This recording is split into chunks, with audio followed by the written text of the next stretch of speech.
We're ready.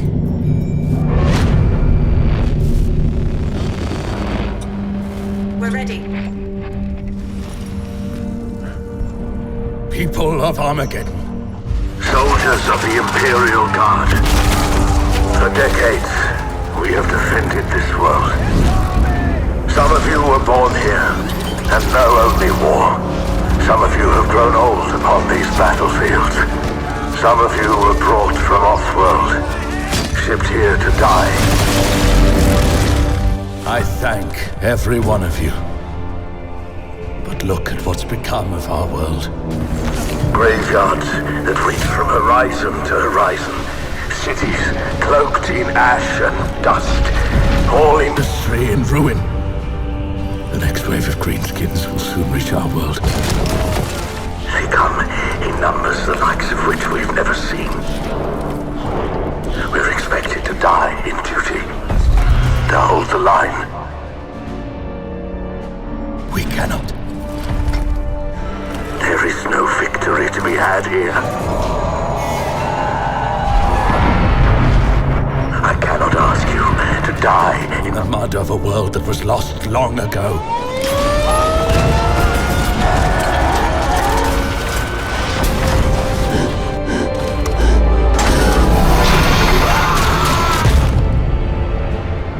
Flee. All of you. Flee. Make for the evacuation transport. Get off world if you are able. Run for your life.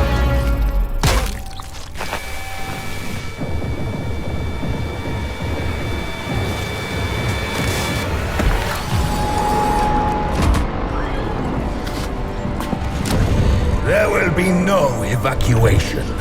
There will be no cowardice. There will be no defeat.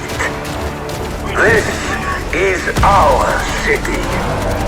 This is our world. Soldiers of Armageddon! Make ready.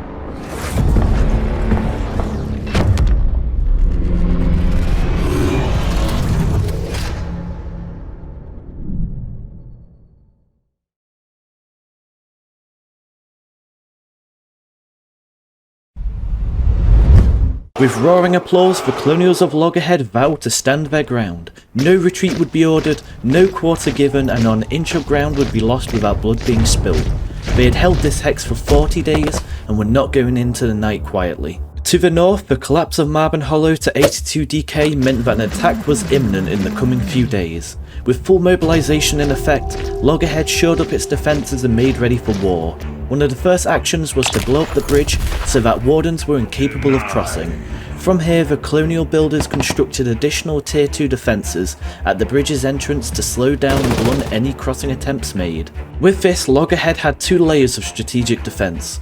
First was the town itself, which was filled with multiple AI garrison houses and buildings that, while weak in terms of firepower, would funnel any invaders down narrow choke points, which gave the advantage to the defenders. A buffer zone of control was also extended even further by concrete defences to the north of town that would soak up the majority of the impact of any offensives coming from that direction.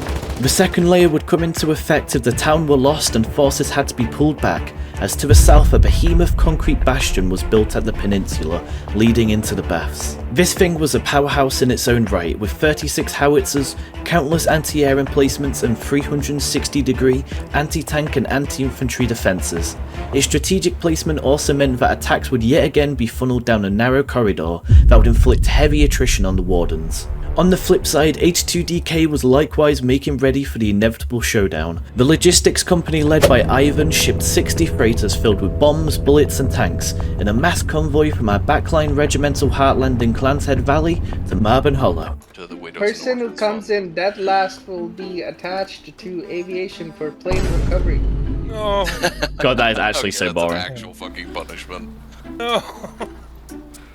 Wait, isn't someone at like 20 minutes now though? Yeah.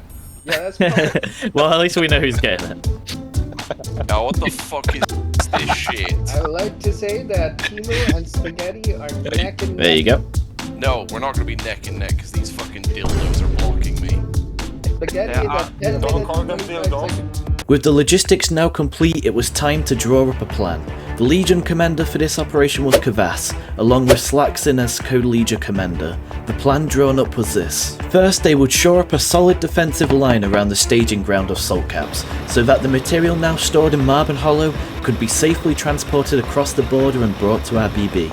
Expanding from here, we would push our front line to the south, taking Wisp's warning to provide a significant amount of buffer territory between our staging ground and the front line, in case the Colonials launched a surprise attack in the rear. From here, the offensive was simple.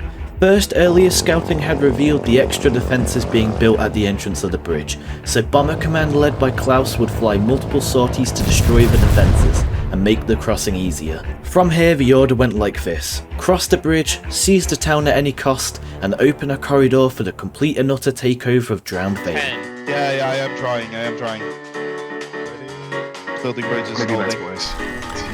We gotta go! Bridge is up. Bridge is up. Ooh, nice. Once the bridge was up, the floodgates were broken open and a tide of 82DK flooded in. Due to the earlier bombing runs, there were no defences to stop the crossing, and immediately the infantry could dig in and apply pressure on the right side of the road. How much of the ground do we own on that side of the bridge? We're pretty good about past the slip out the same. Move it! Alright, bring in the satchel trooper. Ooh. Chamolas. Oh, we don't. The DR boys are... I feel like a kid at Christmas. I got a Lunaire and this is filled with Chamolas. Due to this overwhelming infantry screen, the Colonial tanks initially deployed to contest the bridge crossing pulled back down the road to within friendly lines to establish a more advantageous position, and any attempts by infantry to cross the road were met by immediate fire from the AI garrison houses. So for the first minute of crossing, they held their ground as the armoured company crossed over and began the process of home renovation.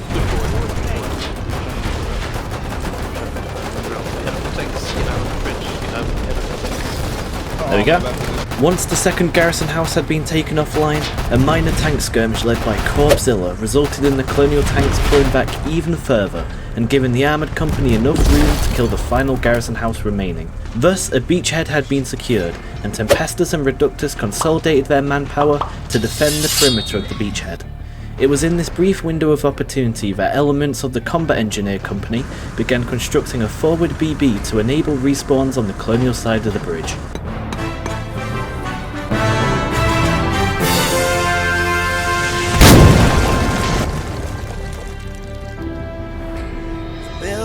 So, pretty much 5 seconds after finishing the BB, the Collies mounted a massive Mammon Rush that instantly destroyed it. But, like the trooper he is, Necro rebuilt the whole thing, and with that, on a strategic level, the Wardens now effectively held complete control of the entrance to town. But we still had a long way to go before Loggerhead was ours.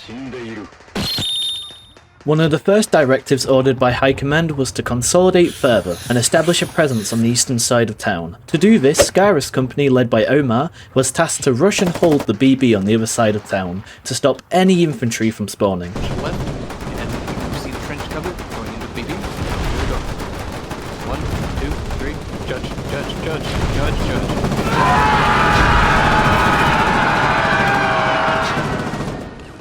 Move it. Once held, the Death Riders led by Alco would bring up 3 chieftains to destroy the BB and effectively give the Wardens complete control of the south of town. All of these events would occur in around 20 minutes, and for the next few hours it would be a slow back and forth meat grinder, as each company does their part to slowly inch closer and closer to the town hall.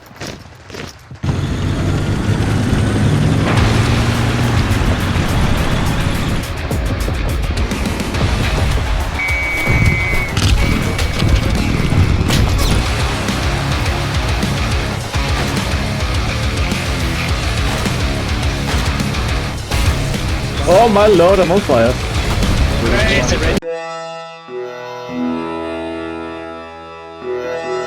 My body.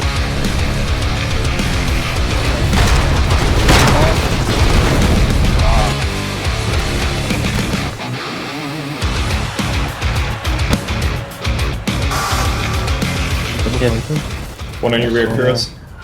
Fuck you, you fighting some yes, I got him! Having now fought tooth and nail for every metre of ground, 82DK had managed to claw their way to the centre of town.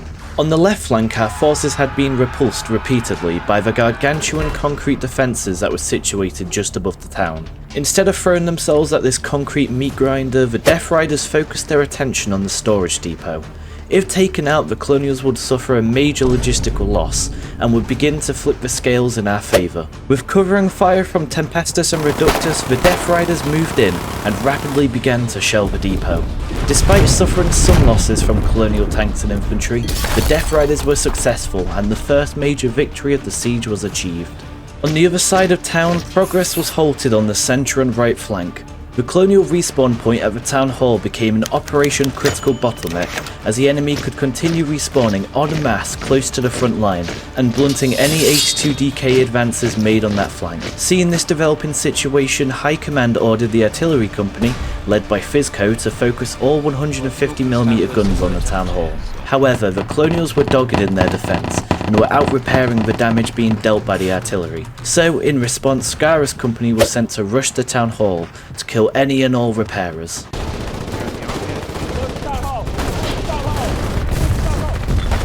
Ladies and gentlemen, we got it. Continue pushing to town hall. We're gonna have to fight over it for a while until we can get a nice, secure line to get a CV up to it. With the town hall now dead, the infantry needed to apply constant pressure to the Colonial front line to buy enough time for a CV to be brought up and rebuild the town hall. Oh my god. Oh, hell no, man. Oh, bicycle here if you want to use it. Go for it there. Be careful, rifle garrisons. Playing defensive for a minute here, Just don't boys. cross the road. Okay, got Issues pushing again. Issues pushing. I can come in a little bit. I just lay into him now. I got you, baby girl. Diesel, they just come by me and I shoot right their side. Call the other side of this. I think we've got a T sticky. This building here. Where'd they go?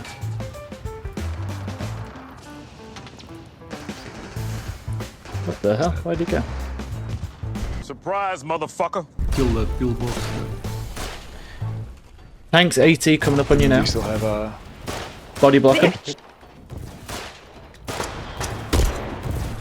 a little, there's something already on the Yeah. Cut them down. There's been a strong number of sanctions before, you know that, right? Might be you take away dogs we're working on? What the hell? Imaginary technique. Hollow. Purple. Right, next tank. You switch back to AT. Forget the squad lead, alright? Rep, I need to see Oh. faces. You can't see me and I can't. I kind of tunnel vision, didn't see someone run up behind me. Running short Kind on of a rip. time. With the town hall now rebuilt and made blue, the balance of power now favoured 82DK, and zooming out we now held complete control over the entire town. However, the battle was far from over, as despite taking the victory point, our hold over the region was flimsy and sat on a knife's edge, as up north the Colonials still possessed a behemoth of concrete defences, that at any moment could be the staging point for a massive counterattack. Using artillery to destroy the base from afar was out of the question, as the Colonials had built up dozens of howitzers that would obliterate our artillery with counter battery. So, thinking more laterally, Bomber Command, led by Klaus, would instead run multiple sorties to hopefully reduce these defences to rubble. Despite the many bombing attempts, the Colonial builders were too quick to repair, and no significant damage could be dealt long term. Back over on the infantry side, we had managed to push across the street and were now beginning to envelop the bunker on all sides, and slowly whittle away their resources in a battle of attrition. something I cannot rush them into, unfortunately. Oh, I saw my life flash before my eyes. Get those lunaires loaded. You know, do a little walk around. And we're just going lunaire directly onto the ATG. Like Yes, sir. a bunch of filthy colleagues. Feels good, though. Look at this engaging gameplay. We don't even have to. Oh shoot! They've read my mind. Get those lunaires out. That's about to go down. Our war crown is already ruined. Once you well, let's go back to the town hall. Move. Clear for the chieftain. Clear for the chieftain. Clear for the chieftain. Corex, get out of the way. Corex, get out of the way. Come on, move. Away. Back. quick roll, goddammit. Pull back, stop what you're doing. Hey, come on. Come on, you got that, you got that. There you go. Duck, in fact, if you're ever trying to... Alright. Alright, I'm just gonna give up so no one else tries to grab me there.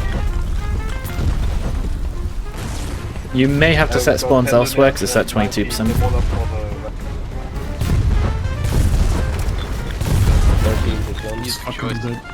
Now, for reasons I'm not entirely sure of, because as a warden it's hard to get info from the colonial perspective, the defenders of Loggerhead had rallied and counterattacked hard. The backbone of this assault was 3 Sarissa mobile artillery tanks that shelled the town hall from well within the concrete bunker. This devastating barrage removed our respawn point from the balance of power, and slowly but surely we began being pushed out of the town by a mixture of tanks and infantry. Seeing this, armoured and Death Rider companies pulled back to the BB at the crossroad to rearm and regroup. Scarus, Tempestus and Reductus continued to skirmish to regain a foothold over the town.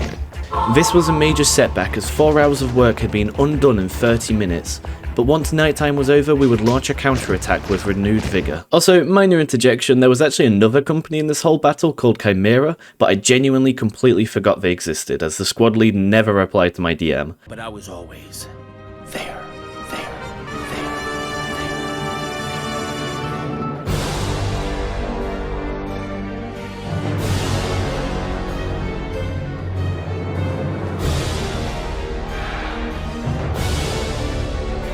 So just imagine them shooting collies and, you know, blowing stuff up, as they mainly just did bits and bobs around the place. So, sorry any Chimera fanboys, but anyway, let's get back to waiting for night to be over.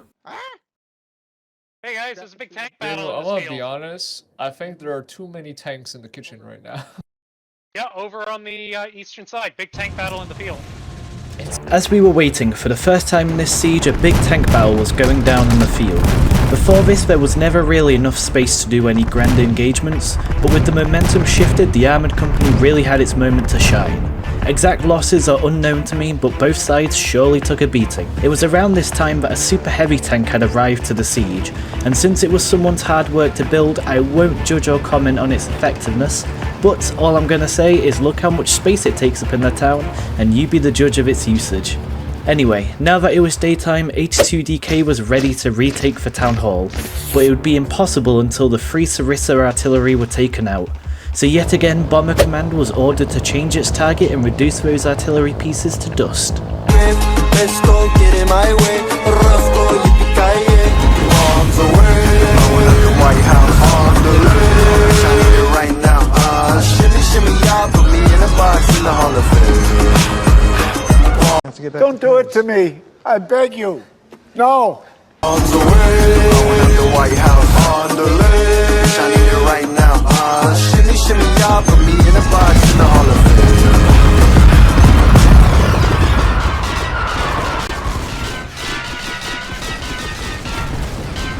It is after the death of these artillery pieces that the siege entered its final stages. The artillery had been the backbone of the counterattack, but now they had been destroyed, the offensive was over. H2DK quickly retook the town and returned back to their original positions, and thus began the beginning of the end. Yeah, I think we should go inside, right? Let's go. Jim, let's go. Get inside.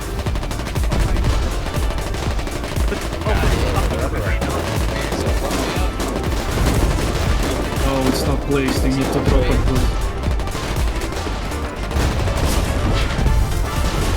I got it. Awesome. We fight till the end. Sorry.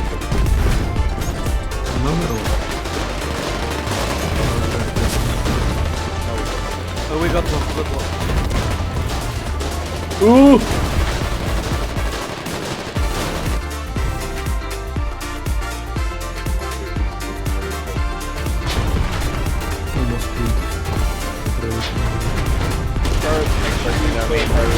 It's in your gun. Work better. Ready. Follow me.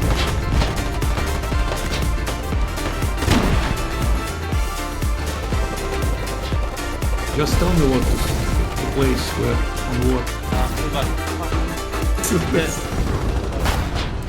Oh, I just tanked that, Jesus.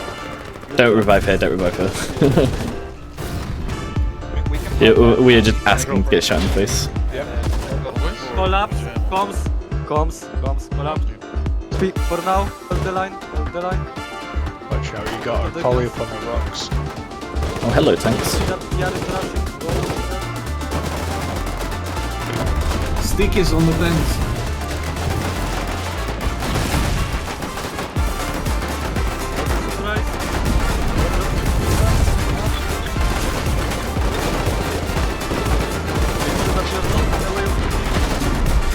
Behind the gate,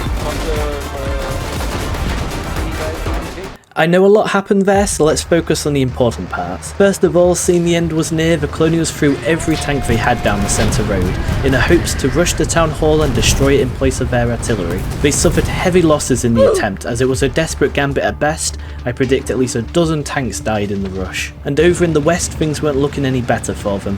Through a combination of infantry satchel rushes and more concerted bombing runs, the frontline defences began to crumble at last. The bunker base held for as long as possible, but a coordinated push by the Death Riders sealed its fate, and with it any hopes of winning this siege. The fall of the west was a critical blow that snowballed into a situation the Colonials just couldn't resist, as now infantry and tanks were swarming everywhere and delivering the killing blow that would at last end this siege.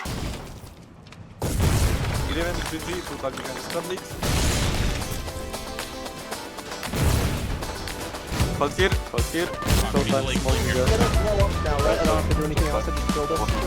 away, we're just gonna die. Yeah, we gotta shoot him. Yeah. And then Yeah, there you go. I'm pulling over pistol. Let's go. Yeah. Oh, I think Bomber's just delivering on it. Let's see. What's left? Yeah, can we slow this push down so we can do trench larp instead? Go, infantry, go. No, that's no. Oh fuck, no. Fucking. Southern wind goes down here. Oh god. Yeah. We like Exit the balcony door. Okay, let's go.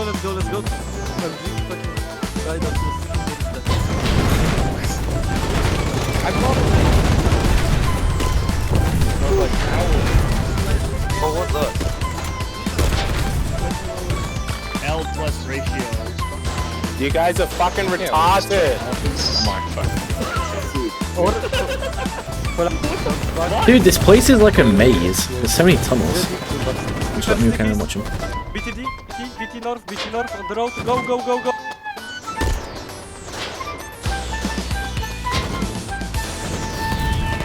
Go. Keep going. Go. Come on. Michael! Don't leave me here! Michael! Michael! Help me! Not enough manpower. Tracked. You got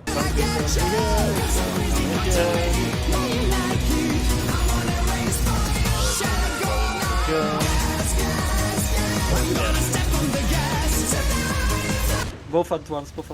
It works like that.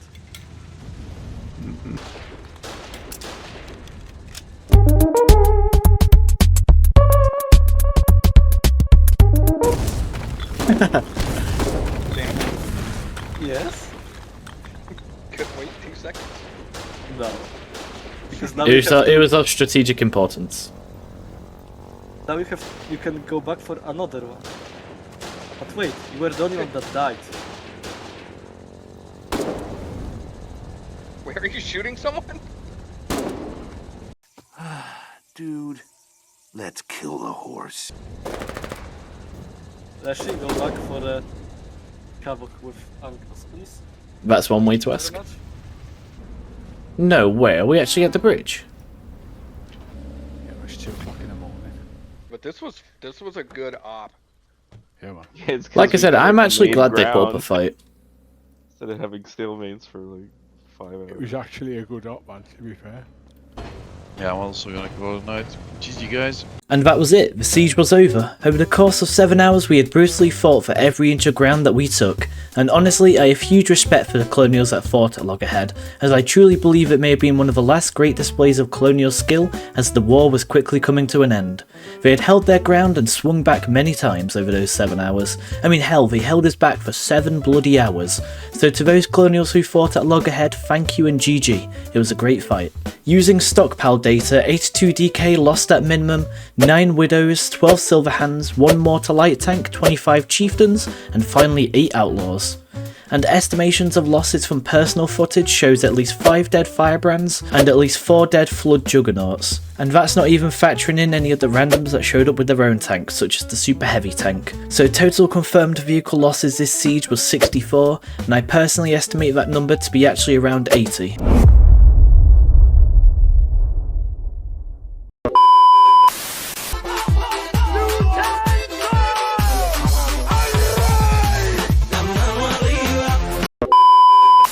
Story here isn't quite finished. While the siege of Loggerhead was without a doubt the most brutal and defining battle to take place in this hex, it wasn't the final chapter. There's one last piece of the story that needs to be told, and that's how the Baths ultimately fell. Following 82DK's successful operation to capture Loggerhead, we logged off for the night, exhausted but satisfied with what we'd accomplished. A few smaller elements of the regiment chose to remain behind, maintaining pressure on the front line and ensuring the momentum we built didn't immediately collapse. The responsibility was passed on, handed over to the random players who now filled the hex in our absence. Several attempts were made to push across the bridge and seize the Baths, but each one ultimately ended in failure. Recognising this stalemate, the majority of forces in the region made the decision to redeploy eastward, shifting their focus toward capturing Eastmarch and the Wash instead. It was at this moment that an unexpected force entered the scene, a quackhook belonging to the Northern Shield Coalition.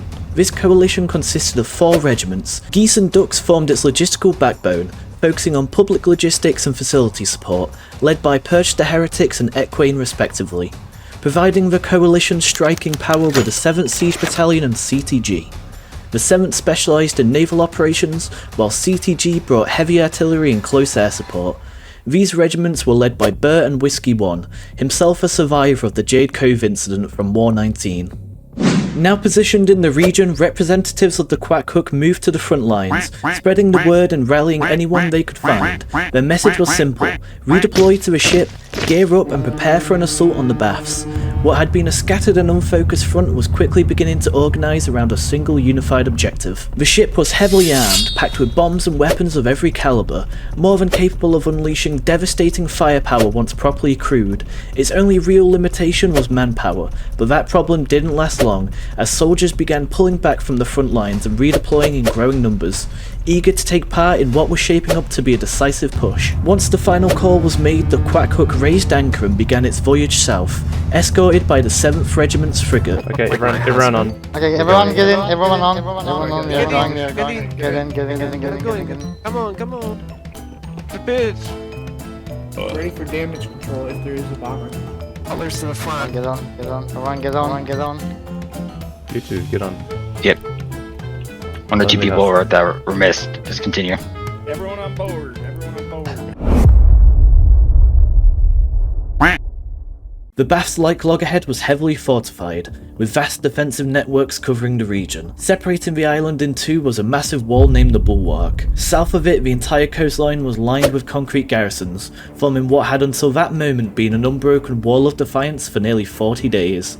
Embedded within this perimeter were 2 underground fortresses. These fortresses served as respawn points and were impervious to external damage.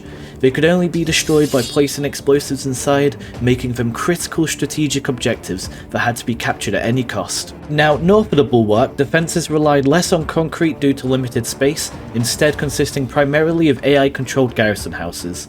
This weakness, however, was offset by 2 additional underground fortresses, positioned east and west of the town hall respectively. These acted as defensive buffers, capable of absorbing and disrupting incoming assaults by allowing the rapid respawns of countless colonials to impede them. It was also on the northern side that the colonials had deployed 3 150mm artillery pieces, which given enough time could bombard any force back into the sea. Resupplying these guns was quick and effective, as just down the road was the colonial seaport of the region. Now, with this set and under all these conditions, the 7th initiated the operation by sending their frigate ahead of the Quackhook to secure the landing zone, intercept any approaching vessels, and begin shelling the coastal defences. In response, a Colonial DD began approaching in an attempt to eliminate the frigate and the Quackhook before it could even begin the operation. Seeing this, Geese sent a bomber to QRF and carpet bombed it from aft to bow. Now secured, the Quackhook moved up and began the disembarkation of its marines. And then destroy all defenses on the bunker core. Get everything that you need. Quack, quack, quack. Stop on the road. Baby code dead. Elements of all 4 regiments quickly advanced on the coastal defences, using a mixture of cutlers, satchels and mammons to destroy them. A Falchion and Nemesis had attempted to kill the Quackhook while landing, but the attempt was ineffective, so as the infantry advanced they pulled back down the road. Meanwhile, a separate force moved southeast toward the bridge leading to Loggerhead, rebuilding it to allow tanks to finally cross and enter the city. From here, kill squads would push the underground fortress and plant satchels within, removing 1 of 4 in the city. With tanks and infantry now operating as a unified force, and no more respawn points to contest them, the Northern Shield Coalition cleared the remaining defences and began pushing both east and west simultaneously. Throughout this assault, Colonial artillery had maintained a continuous barrage of 150mm shells on the Quackhook, while waves of dive bombers attempted to sink it. In response, Whiskey 1 and Purge the Heretics deployed both fighters and bombers. The fighters established air superiority while clearing enemy aircraft, and bombers followed on attack vectors to destroy the artillery guns. However, with the seaport nearby, the Colonials were able to quickly replace their losses, repeatedly deploying new artillery pieces and resuming their bombardment. This cycle of shelling and counter-bombing continued relentlessly for 3 hours. The Colonials were not without success, however, as at one point the Quackhook was reduced to just 2 smokes. It would also be criminal if I did not mention a certain detail of this battle. As the offensive was underway, at a certain point the Colonials had launched a paratrooper plane and had attempted to paradrop onto the Quackhook. This was less than optimal, as the majority of players landed in the water. Oh, paratroopers! Paratroopers! Paratroopers! Paratroopers! Yeah, somebody's saying that's not a friendly bomber. What? Counterclockwise, guys. Counterclockwise. Are you winning, son? How are you? I am under the water. Please help me. Here too much raining. In the west, coalition forces had broken through the front line and began sweeping toward the town hall. In response, colonial forces in the east started redeploying to contain the breach, but seizing on the opportunity created by the thinning defences, the wardens in the west started pushing as well. The resulting collapse was inevitable. After 3 hours of sustained fighting, 40 days since the war's start, the town hall had finally fell to the Northern Shield Coalition, and with it, the rest of Drowned Vale. I know you. Did we hurt them, Captain? We've been here before. Did this mean anything? No surprises. Yes. Just settled scores. We hurt them here. I know the darkness from inside. They'll remember this. Reckless rage and poison pride. I know the weakness. I know the pain. I know the fear. We do not name. And the one who comes to find me when my time is through. I know you. Yeah, I know you.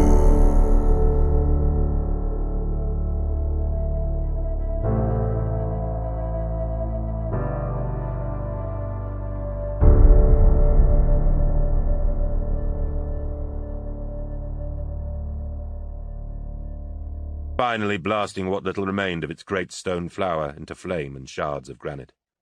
The Loyalists did not throw themselves into cover or run for shelter. There was little point.